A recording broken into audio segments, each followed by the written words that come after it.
Kerap terjadinya kekurangan kebutuhan darah di UTD PMI Oku harus segera disikapi.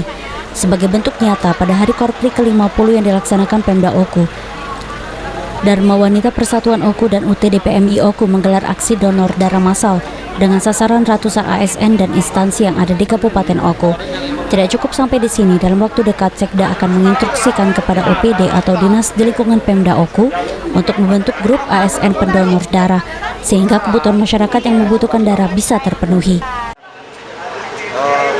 Keluarga besar ASN dan Dharma Wanita bersatu padu untuk menyumbangkan darahnya kepada PMI, melalui PMI kepada masyarakat yang membutuhkan, terutama kepada ASN, kepada seluruh kepala OPD.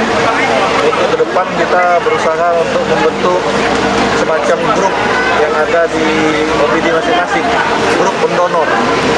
Nah, ini gunanya grup ini pada saat dibutuhkan oleh masyarakat, mereka bisa langsung berkomunikasi di grup itu masing-masing. Siapa yang sudah donor, siapa yang mau mendonorkan, golongan darah apa yang ada. Nah, ini kalau sudah di OPD itu semua ada, ini sangat mudah sekali. Sekda pun mengajak masyarakat Oku untuk mendonorkan darah dengan cara datang langsung ke UTD PMI Oku. Masyarakat pendonor maupun yang membutuhkan darah akan dilayani dengan baik. Ari Pranika, PAL TV.